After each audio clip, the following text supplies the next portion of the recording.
Baik, saya mulai ya. Udah banyak. Iya, Pak. Iya, Pak.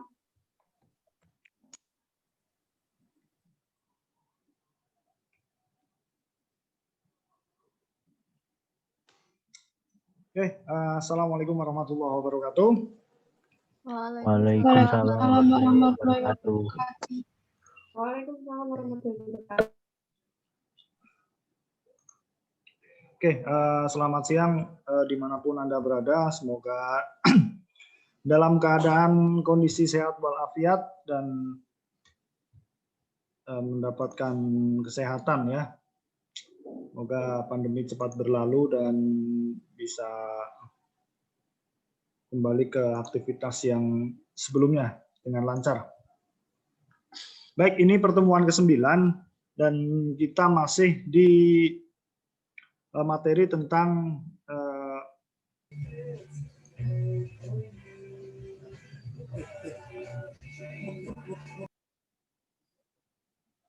materinya kita pada dasarnya adalah penyelesaian perselisihan hubungan industri tapi di luar peradilan. Sebelumnya kan kita membahas tentang bentar, ada iklan. Sebenarnya kita kan bahas tentang perselisihan hubungan industrial.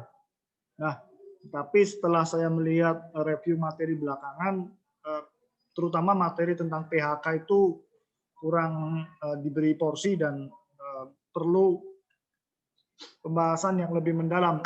Maka dari itu, untuk suplemen materi saya tambahkan terutama untuk PHK, pesangon dan beberapa hak-hak lain yang berkaitan dengan pemutusan hubungan kerja.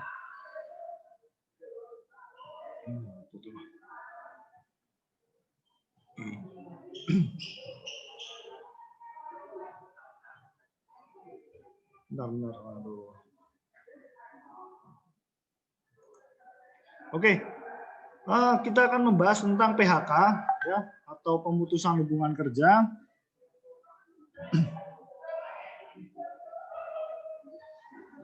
Bentar.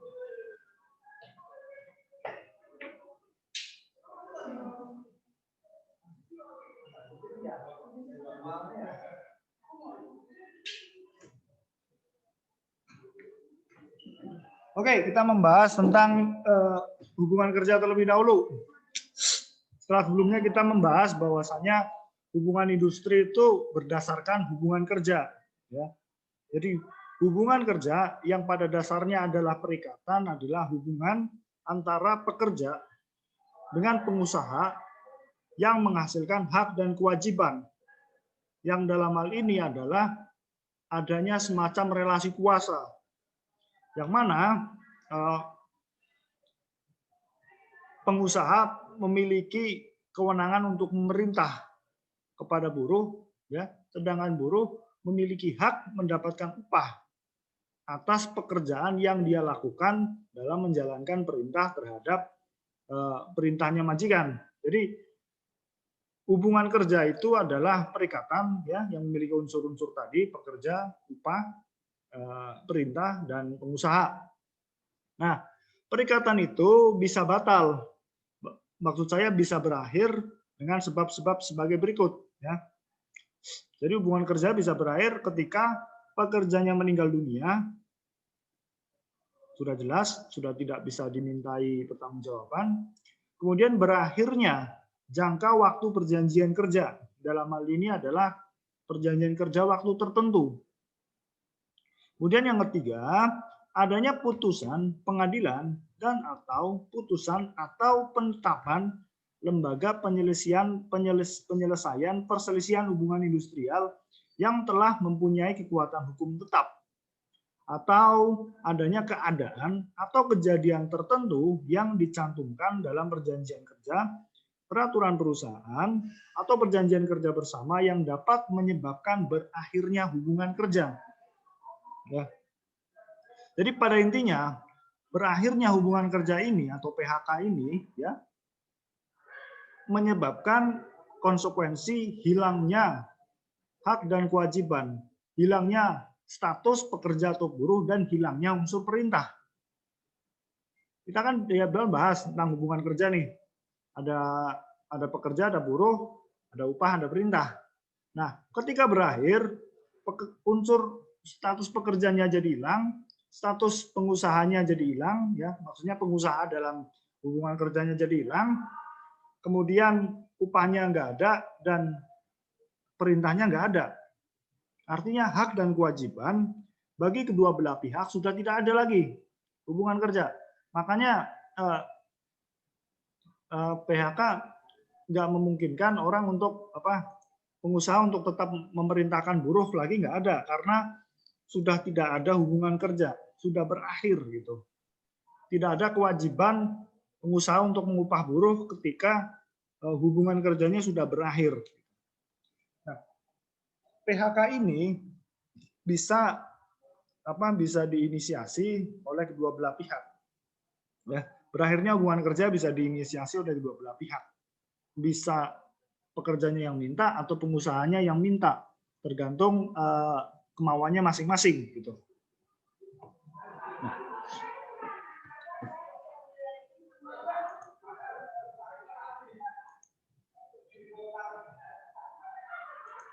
Nah, ini PHK adalah apabila salah satu pihak mengakhiri hubungan kerja sebelum berakhirnya jangka waktu yang ditetapkan dalam perjanjian kerja waktu tertentu. Ini kita lewati dulu, salah copy ini.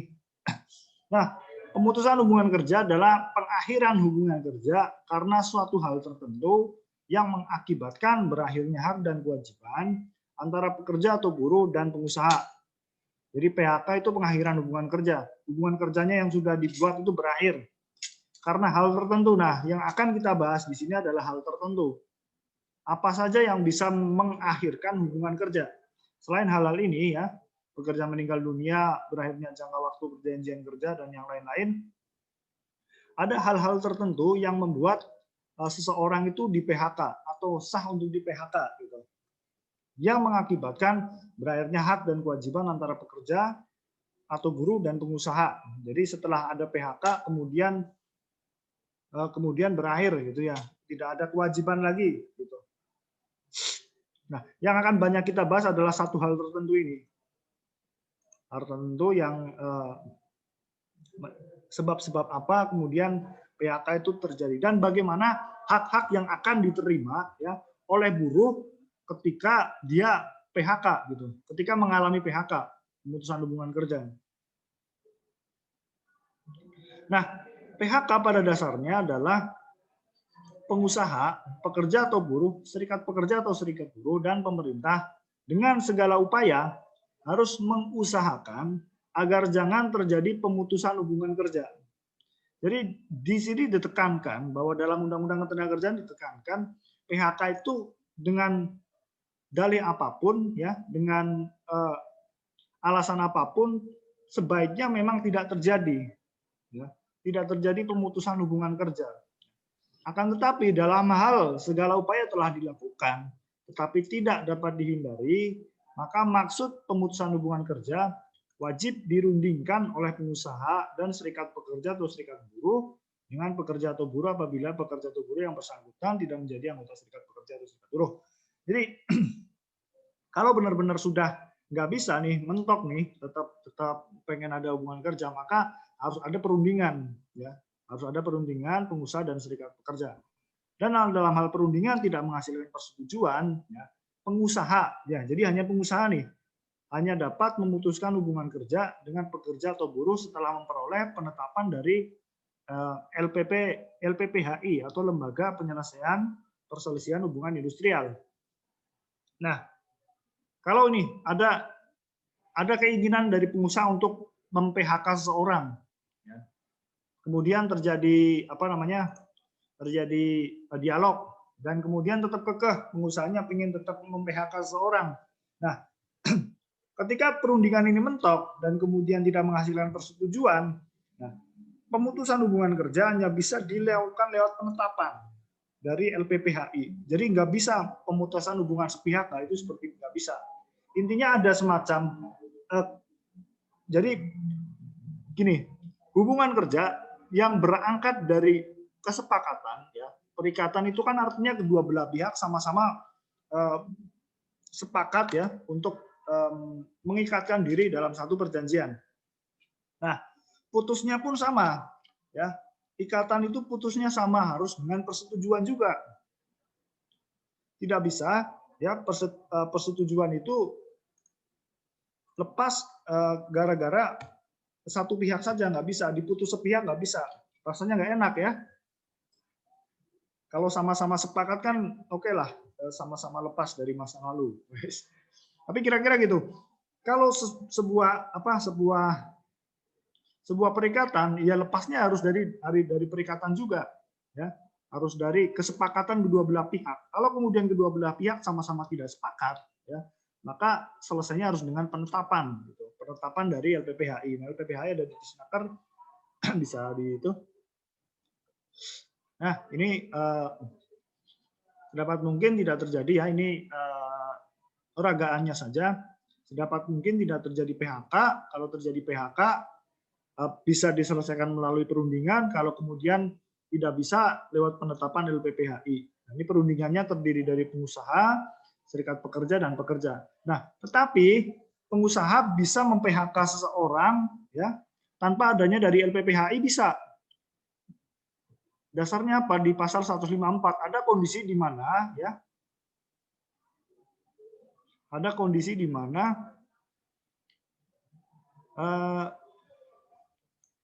pekerja atau buruh itu bisa mem-PHK seseorang ya tanpa adanya penetapan dari LPPHI ya.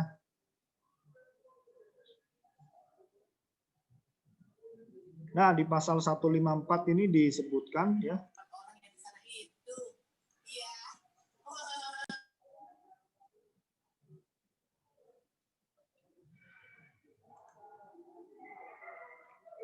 Nah, di sini disebutkan penetapan ya. Maksudnya ini penetapan dari LPHI sebagaimana dimaksud dalam pasal 151 ayat 3, maksudnya adalah penetapan diri LPPHI ini tidak diperlukan dalam hal pekerja atau buruh masih dalam masa percobaan kerja bila mana telah dipersyaratkan secara sebelumnya. Kemudian pekerja atau buruh mengajukan permintaan pengunduran diri secara tertulis atas kemauan sendiri tanpa adanya intimidasi. Jadi pekerjanya resign lah istilahnya, istilah kerennya kita resign, minta sendiri itu tanpa LPPHI bisa. Kemudian pekerja atau buruh mencapai usia pensiun sesuai dengan ketetapan dalam perjanjian kerja, PP, PK, PKB dan peraturan perundangan, terus kemudian pekerja atau buruh meninggal dunia. Itu tanpa LPPHI ya. Jadi kalau masih dalam masa magang, terus resign, terus kemudian pensiun ataupun meninggal dunia, itu pengusaha bisa melakukan PHK tanpa adanya penetapan dari LPPHI.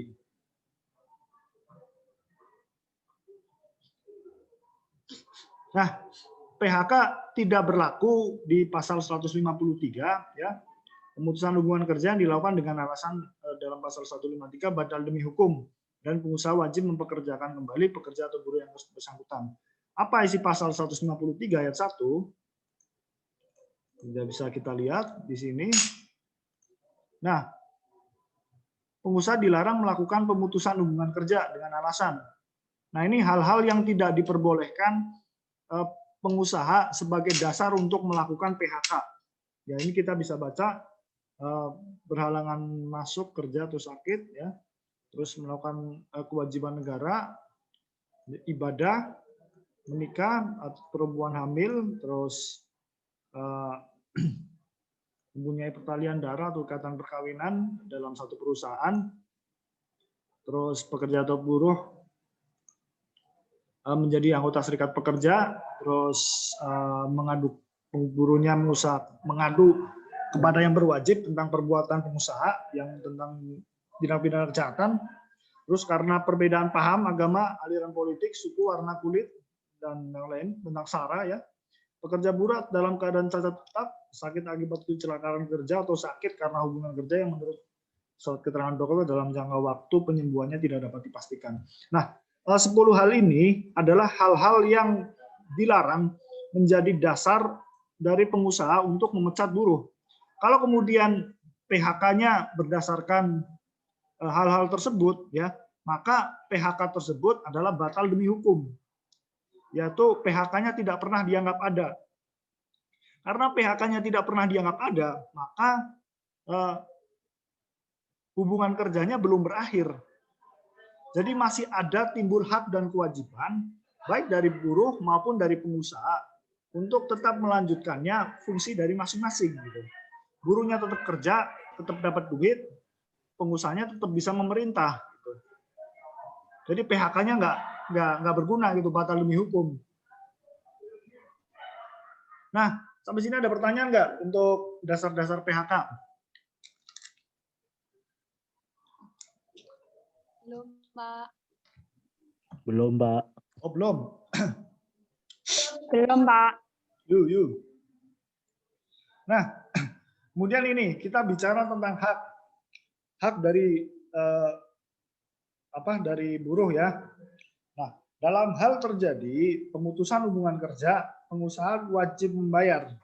Nah, ini ada 3 komponen hak ya yang harus dipenuhi pengusaha dan menjadi haknya buruh. Ada uang pesangon atau kita nanti singkat jadi UP.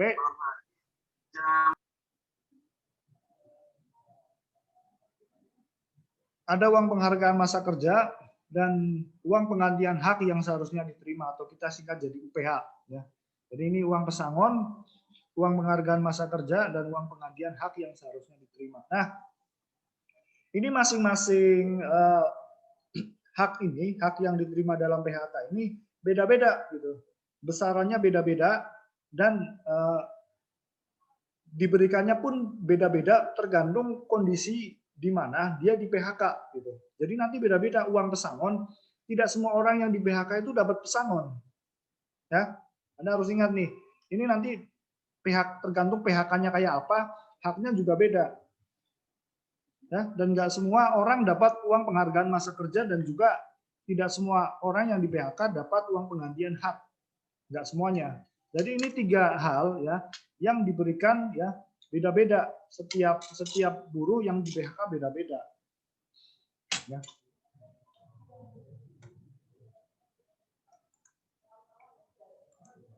Nah, ini besarannya uang pesangon ya. Besaran uang pesangon yang dihitung ya. Kalau untuk masa kerja kurang dari 1 tahun, besaran upahnya itu 1 bulan upah. Kalau lebih dari 1 tahun, kurang dari 2 tahun, besarannya 2 bulan upah. Kalau lebih dari 2 tahun, ya kerjanya lebih dari 2 tahun tapi kurang dari 3 tahun, ya maka besarannya 3 bulan upah dan seterusnya sampai sini. Nah, ini ya menunjukkan bahwa orang kerja berapapun lamanya dia kerja di situ, ya dia bisa dapat uang pesangon gitu ya. Berapa lamanya ini jadi berkaitan dengan waktu ya. Jadi kurang dari 1 tahun pun bisa dapat upah. Nah, ini pesangon, kemudian UPMK atau uang penghargaan masa kerja. Nah, beda dengan uang pesangon yang bisa didapat jika kita bekerja kurang dari 1 tahun. Uang penghargaan masa kerja hanya bisa didapat untuk pekerja atau buruh yang bekerja lebih dari 3 tahun. Nah, orang yang bekerja lebih dari 3 tahun sampai 6 tahun, ya, menurut undang-undang mendapatkan 2 bulan upah. Ya. Jadi misalnya upahnya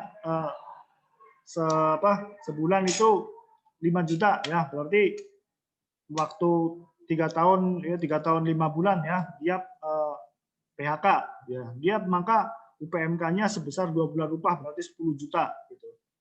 Ini sama 6 tahun tapi kurang dari 9 tahun, 3 bulan upah. Antara 9 tahun sampai kurang dari 12 tahun, 4 bulan upah, dan seterusnya, sampai bawah.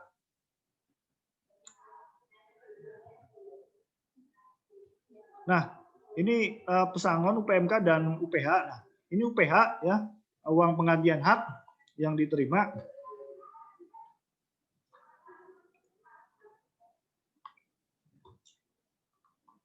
Nah, UPH terdiri dari apa saja? UPH terdiri dari cuti tahunan yang belum diambil dan belum gugur. Jadi kita kan punya istirahat ya, model-model istirahat, berbagai macam istirahat. Ada yang cuti tahunan, ada cuti tahunan merupakan istirahat setahun ya, 12 hari. Jadi misalnya 12 hari belum diambil, itu nanti akan diuangkan ya dalam bentuk UPH. Kemudian ada biaya atau ongkos pulang untuk pekerja atau buruh dan keluarganya ke tempat di mana pekerja atau buruh diterima bekerja. Ada penggantian perumahan serta pengobatan dan perawatan yang ditetapkan 15% dari uang pesangon dan atau uang penghargaan masa kerja. Terus hal-hal lain yang ditetapkan dalam perjanjian kerja, peraturan perusahaan atau perjanjian kerja bersama. Ini UPH. Nah, ini Anda harus bisa memahami bahwa 3 hak ini ya adalah hal yang wajib diterima oleh buruh. Meskipun nanti sesuai kondisi buruhnya, masa kerjanya, dan kemudian alasan dia mendapatkan PHK atau alasan dia PHK, itu nanti beda-beda. Nah, nanti penghitungannya adalah terdiri dari upah pokok dan segala macam tunjangan yang bersifat tetap. Di pertemuan ketiga atau 4 kalau nggak salah, kelima ya, kita membahas tentang pengupahan. Nah, di pengupahan itu kita bisa lihat bahwa upah itu komponennya beda-beda, ya, tergantung perjanjian kerjanya seperti apa. Ada yang terdiri dari upah pokok saja, ada yang terdiri dari tunjangan tetap dan tunjangan tidak tetap. Nah, adapun untuk pesangon UPMK maupun UPH, ya, itu terdiri dari upah pokok dan tunjangan yang sifatnya tetap dan tidak tetap ya, mohon maaf. Jadi segala macam yang diterima oleh buruh sebulannya itu dijadikan dasar perhitungan untuk ngitung upah bulanan gitu ya. Upah bulanan yang dijadikan dasar pemberian pesangon UPMK maupun UPH. Jadi dasarnya di situ.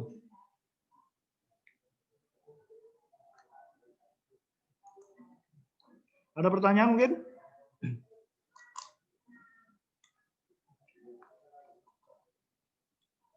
Oke, lanjut. Nah, ini alasan-alasan PHK ya. Alasan-alasan yang menyebabkan seorang mendapatkan pemutusan hubungan kerja ya. Ini hal yang lumrah lah apabila pekerja atau buruhnya melakukan kesalahan berat. Dalam hal ini disebutkan dalam pasal 158 ayat 1, kita bisa lihat.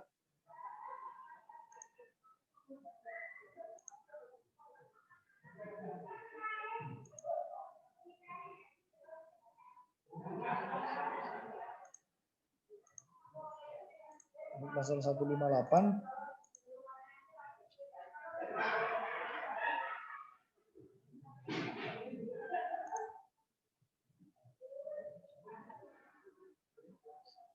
Nah, ini adalah ketentuan yang menyatakan pengusaha bisa memutuskan PHK terhadap pekerja atau buruh dengan alasan pekerja atau buruh telah melakukan kesalahan berat. Nah, kesalahan beratnya ada berikut ya: melakukan penipuan, pencurian atau penggelapan barang atau milik perusahaan, kemudian memberikan keterangan palsu atau yang dipalsukan sehingga merugikan perusahaan. Ada yang mabuk, minum keras, yang memabukkan, memakai atau mengedarkan narkoba, ini tentunya tentang pidana.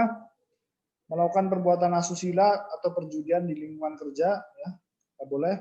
Mungkin kalau di luar boleh ya.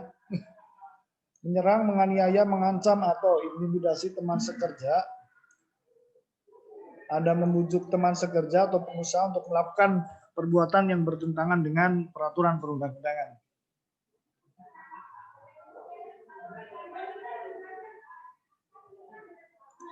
Alhamdulillah.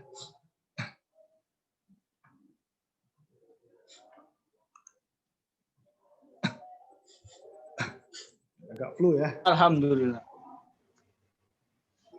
GWS Pak. Oke. Terus dengan ceroboh ini sampai J bisa Anda baca di Undang-Undang Ketenagakerjaan pasal 158.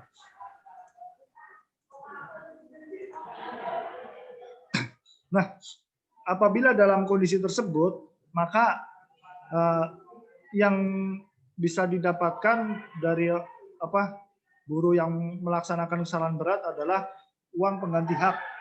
Ya. Uang penggantian hak bisa didapatkan kalau dia di PHK dengan alasan melakukan kesalahan berat. Terus kemudian ya alasan PHK-nya karena dia melanggar ketentuan dalam perjanjian kerja, peraturan perusahaan maupun perjanjian kerja bersama. Ya. Dia di PHK karena itu, apabila dia di PHK karena itu, maka didahului dengan surat peringatan selama 3 kali secara berurutan. Ya. Jadi berurutannya itu dalam jangka waktu 6 bulan. Ya, kalau kemudian 6 bulan misalnya dapat 2 SP, berarti udah selesai. Itu 6 bulannya lagi baru dapat. Jadi 3 kali SP ini harus dalam jangka waktu 6 bulan. Ya. Kalau di luar itu ya berarti udah dihitung kembali. Ya.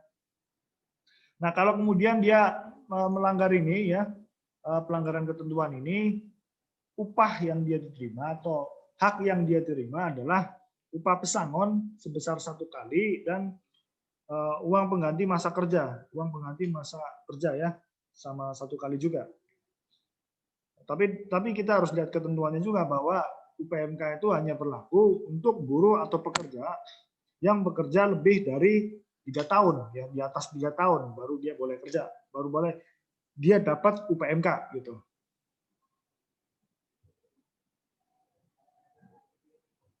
Nah, kemudian pekerjanya mengundurkan diri, ya. Kalau minta resign ada syaratnya. Ya, istilah kerennya resign ya.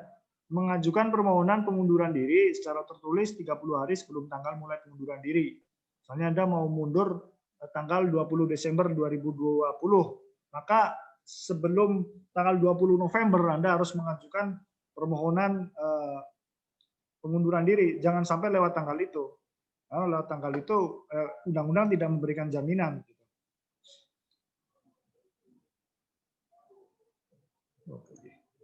Terus tidak terikat dalam ikatan dinas dan tetap melaksanakan kewajiban sampai tanggal mulai pengunduran diri. Nah, apabila ada buruh yang mengundurkan diri atas kemauannya sendiri, dia hanya dapat UPH, uang pengganti hak saja. Nah, kemudian ya alasan lain dalam hal terjadi perubahan status penggabungan, peleburan atau perubahan kepemilikan, ya. Jadi bisa terjadi ya perusahaan itu merger, ya, atau kemudian perusahaan itu gabung dengan perusahaan yang lain atau istilahnya jadi holding company, ya. Soalnya gabung merger ya perusahaan A sama perusahaan B. Terus pekerjanya mau di PHK karena pekerja yang ada di pabrik B itu bagus-bagus. Nah, kemudian pekerjanya menolak. Ya.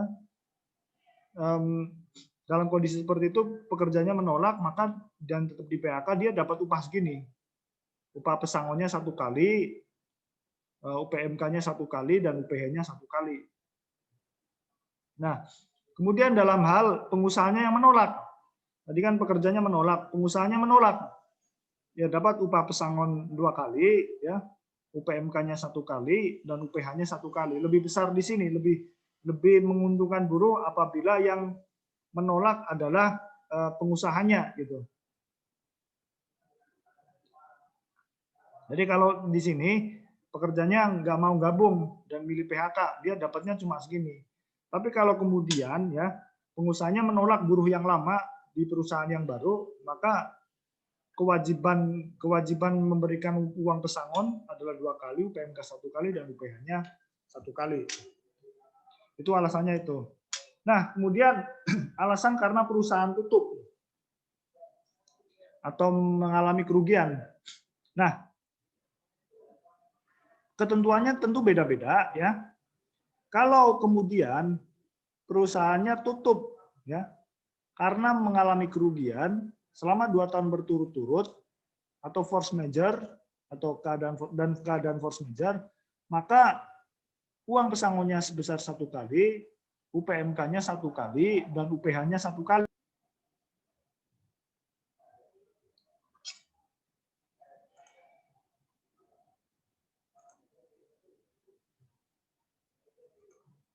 Maaf tadi ini ya.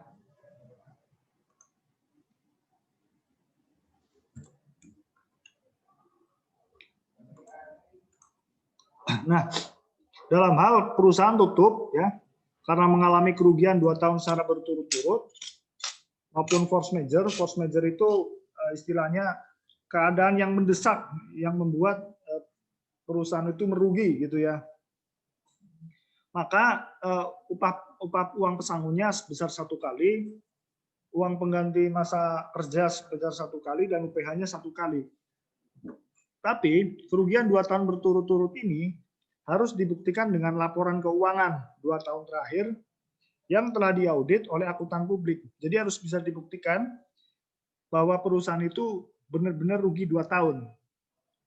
Tetapi kalau alasan perusahaan tutup bukan karena kerugian 2 tahun, ya, bukan karena rugi dan bukan karena force majeure. Force majeure itu keadaan terpaksa semacam bencana alam atau kerusuhan, ya, atau krisis ekonomi, sesuatu yang tidak bisa diprediksi, ya. Nah, apabila perusahaan tutup bukan karena itu, tapi karena melakukan efisiensi, maka uang pesangon yang diterima buruh adalah 2 kali. Kemudian dia dapat juga uang penghargaan masa kerja 1 kali dan uang pengganti hak ya 1 kali ya. Ini 1 kali belum ditulis. Nah, ini apa? Ini hak-hak dari orang yang mengalami PHK gitu. Bentar saya keluar dulu.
Baik, kita lanjutkan kembali. Ini adalah alasan-alasan buruh di PHK, maksudnya semacam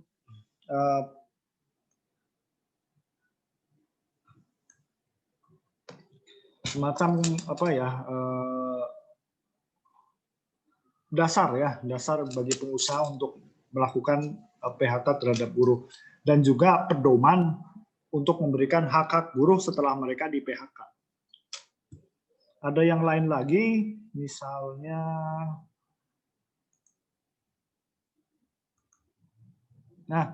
perusahaan dinyatakan pilot, pernyataan pilot itu dari pengadilan niaga, ya, maka uang pesangonnya sebesar 1 kali, UPMK-nya 1 kali, dan UPH-nya sekali.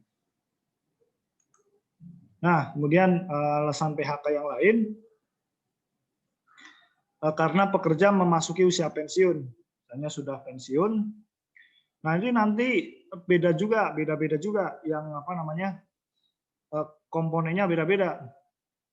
Kalau sudah diikutkan program pensiun, kan kita pernah belajar tentang program jaminan sosial. Nah, di jaminan sosial itu kan ada program pensiun. Nah, kalau sudah diikutkan program pensiun, yang mana ini adalah ditanggung oleh pengusaha, ya, maka pengusaha hanya membayar UPH-nya saja.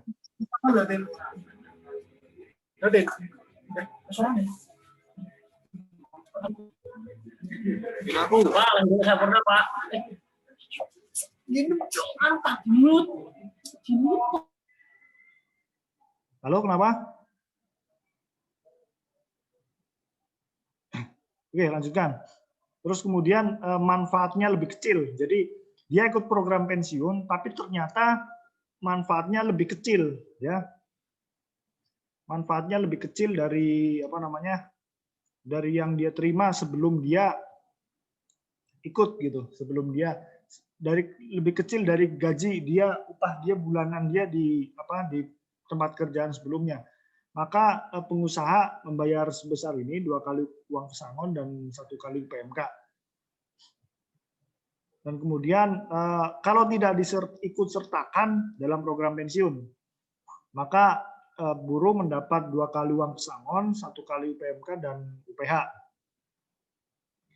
Nah, kalau kemudian PHK-nya karena mengundurkan diri, jadi karena pekerjanya mangkir, ya, mangkir artinya nggak berangkat 5 hari kerja atau lebih berturut-turut dan tidak membuat surat pemberitahuan, maka dia, ya, hanya mendapatkan UPH atau uang pengganti hak dan upah pisah. Nah, upah pisah ini istilahnya adalah uang tali kasih yang hanya diatur, ya, dalam perjanjian kerja bersama maupun peraturan perusahaan. Upah pisah ini sifatnya wajib, ya, sifatnya wajib, meskipun ya dalam perjanjian kerja maupun perjanjian kerja bersama itu tidak diatur, ya, tetapi sifatnya wajib. Tadi ada peraturan dari Kemenaker itu ada surat pedoman bahwasanya kalau buruh, ya, karena alasan dia mangkir selama 5 hari kerja atau berturut-turut, kemudian mendapatkan PHK, selain dapat uang penghargaan, uang pengganti hak, dia juga berhak dapat upah pisah yang besarannya ditentukan dalam perjanjian. Nah, kalau nggak ada perjanjian, berarti harus membuat semacam persetujuan, ya, untuk mengatur tentang upah pisah ini. Yang lain karena pengusaha melakukan perbuatan di pasal 169 kita bisa lihat.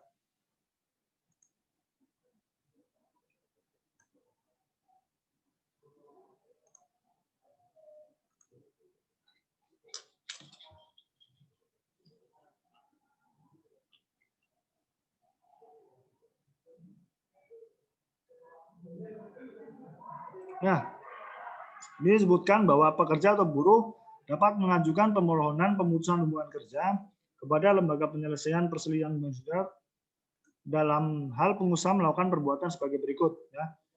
Kalau pengusaha melakukan perbuatan-perbuatan ini yang disebutkan dari A sampai F, ya, Anda bisa baca, buruh dapat mengajukan permohonan, ya, permohonan PHK. Nah, dalam hal itu, ketika buruh meminta PHK dan kemudian PHK-nya ditetapkan oleh lembaga penyelesaian perselingkuhan hubungan industrial, maka dia juga mendapatkan hak sebesar 2 kali uang pesangon, 1 kali UPMK dan 1 UPH, ya, 2 kali uang pesangon, 1 kali uang pengganti masa kerja, dan uang pengganti hak. Kemudian ini yang terakhir, pekerja sakit 12 bulan sakit panjang dan tidak dapat melakukan pekerjaan, maka bisa dijadikan alasan untuk memberikan PHK. Besar 2 kali uang pesangon, 1 kali UPMK dan 1 kali UPH. Dan ini kemudian beberapa syarat-syarat dalam PHK kalau tidak memenuhi beberapa ketentuan ini bisa Anda baca. Kalau tidak memenuhi ketentuan berikut, maka bisa batal demi hukum. Dalam hal ini, PHK yang tidak memenuhi ketentuan sebagai berikut adalah batal demi hukum. PHK-nya tidak pernah dianggap ada. Oke, ada pertanyaan dulu nggak tentang PHK tadi? Ada, Pak. Ada. Oh, ada, silakan. Tadi kan Pak Faisal ngomong kalau force majeure itu dapat dilakukan apabila perusahaan mengalami kerugian secara 2 tahun berturut-turut. Nah, Faktanya, banyak perusahaan di Indonesia yang saat ini di era pandemi ini itu melakukan PHK itu dengan alasan force majeure. Nah, itu tanggapan Bapak gimana? Maksudnya, menurut Bapak gimana? Kan harusnya kan nggak boleh. Tapi kenapa tetap dilakukan, Pak? nah gini. Kemarin itu ada ada semacam diskusi ya tentang sebenarnya force majeure ini seperti apa sih? Apakah kemudian ya bencana COVID ini digolongkan sebagai bencana alam? Karena gini, force majeure ini ketentuannya adalah yang bisa digolongkan force majeure itu bencana alam. Nah, pertanyaannya adalah apakah COVID-19 itu bencana alam? Nah, ini masih jadi perdebatan. Karena di satu sisi ya, pemerintah itu memang tidak menetapkan ini sebagai bencana alam ya. Hanya sebagai wabah karena dasar penanganannya nanti beda. Dasar penanganannya nanti beda. Nah, tetapi ya yang dilakukan adalah perusahaan ya melakukan PHK itu karena ini melakukan efisiensi.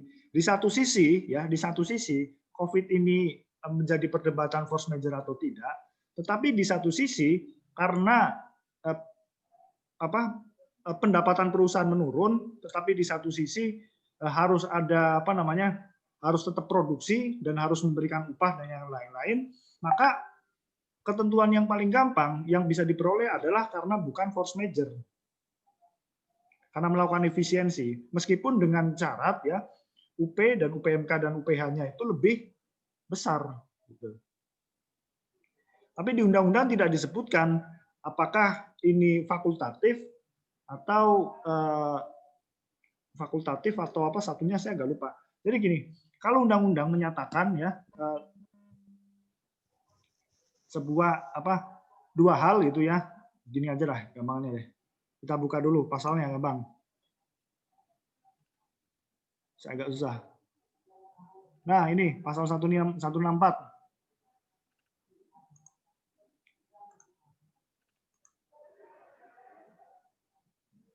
Nah ini pakai konjungsi atau. Nah pengusaha nih pasal 164 ya.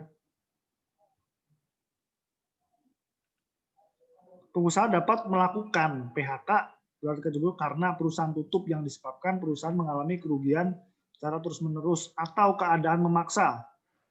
Ini atau keadaan memaksa berarti salah satu. Di pasal 164 ayat 3. Pengusaha dapat melakukan PHK karena perusahaan tutup bukan karena kerugian 2 tahun. Ya, atau bukan karena keadaan memaksa, tetapi perusahaan melakukan efisiensi. Ya. Jadi ini disebutkan frasa ini jadi jadi dasar ya beberapa perusahaan untuk melakukan PHK. Bukan karena keadaan memaksa, tetapi perusahaan melakukan efisiensi. dengan ketentuan pekerja atau buruh berhak atas uang pesangon sebesar 2 kali, ketentuan pasal 156 ini uang pesangon 2 kali, penghargaan uang UPMK 1 kali, dan uang pengganti hak saja. Jadi saya pikir ya dasar hukum mereka melakukan PHK ya ada gitu, yaitu bukan karena keadaan maksa tapi karena efisiensi. Nah efisiensi ini kan bukan tidak mesti berdasarkan force majeure. Misalnya ada sebab-sebab yang lain dan itu tidak diatur di undang-undang. Efisiensi harus berdasarkan apa? Tapi kita harus melihat secara realistis bahwa perusahaan secara pengeluaran tetap sama, ya, tapi pendapatan mereka menurun. Cara yang paling gampang adalah ada banyak hal sih, misalnya tentang pelepasan aset, ya, atau menambah debit, menambah hutang, atau kemudian pelepasan karyawan, atau kemudian mem-PHK orang. Nah, ini yang ketiga ini paling gampang. Dan yang terakhir opsi perlu dirumahkan. Nah ini saya lagi nunggu skripsinya teman. Skripsinya teman ini tentang status pekerja yang dirumahkan. Ya, ini dia lagi sidang skripsi, saya lagi nunggu. Judulnya bagus. Ini masih jadi perdebatan apakah dirumahkan itu dasar hukumnya seperti apa dan hak-haknya seperti apa. Nah ini kalau Anda mau ambil itu bagus tentang dirumahkan karena ini kan sedang ramai. Tapi bagi saya itu Mbak tetap ada dasar hukumnya. Oke, ada feedback mungkin? Baik Pak, terima kasih. Oke, kita lanjut ke